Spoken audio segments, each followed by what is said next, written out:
What's going on, everyone? It's time for another action horror thriller film review. Today we're going to review a Stephen King movie, uh, The Dark Tower.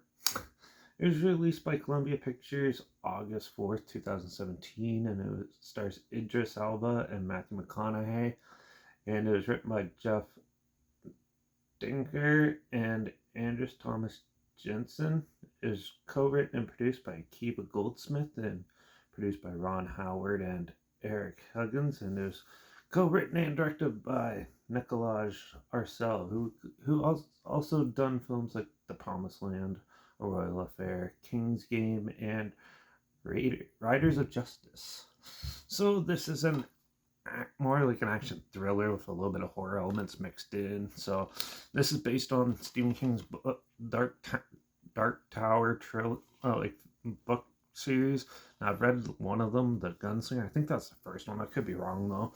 But yeah, so this is a film about a kid who has visions, like dream visions of another world where it's all desolate and monsters roam, and there's this one knight trying to fight the demon. So but as time progresses, he ends up getting sucked into this world. He realizes he's actually a conduit who could open up portals to this realm, and then he goes and he helps the knight Idris Elba fight the demon Matthew McConaughey.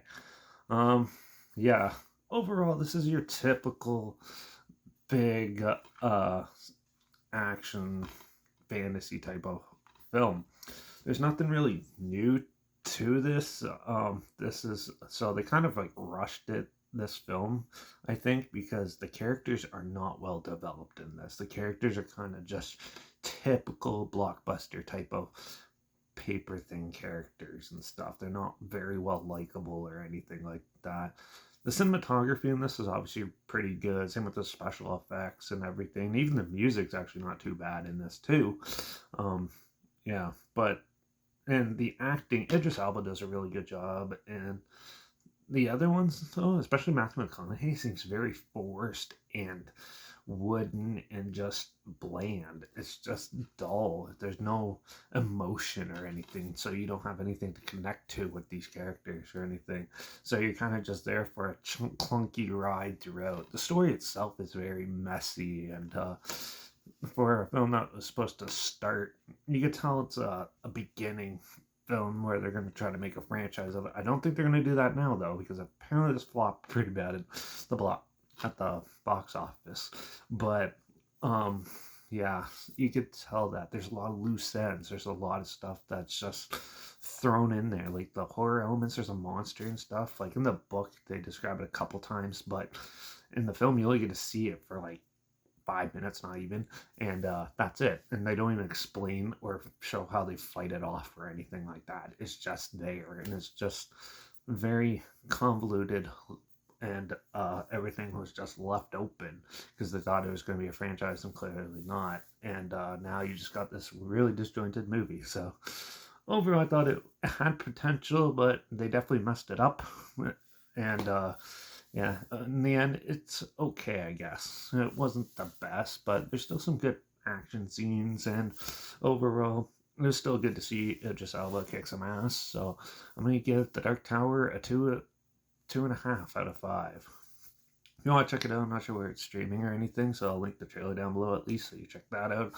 Also, down below is my Instagram. That's where I post clips of films I'm going to review in the future. On my stories, you put the film title in there and some film factor history thing in there as well. Also, my Letterbox down below at Take Reviews. That's where I post my first star rating after watching the films. And my Twitter's down below at reviews_Derek. So follow me on those platforms, stay in loop with this channel. Like this video, share some more people aware of it, comment your opinions of the film down below if you have any. If you have any films or film franchises in any genre and on any streaming service that you want to hear my opinions on in the future, comment those down below too. I'll try my best to get to them as soon as I can, and if I can find them. And yeah, let me know what your favorite Stephen King film is down below if you have one. Also, make sure you subscribe. Hopefully we find some weird scare nod they probably never thought of checking out together. And also share my opinions on popular films that come out, classic films, and reviews on other things as well. And don't forget to ring that bell because, well, we're going to review the new Venom movie, Venom: The Last Dance, in the next review. It's been a while since I've talked about those movies. So yeah, it's the third one, and I did not like the second one, so it's gonna be interesting to see what I think of the new one. So make sure you tune in for that.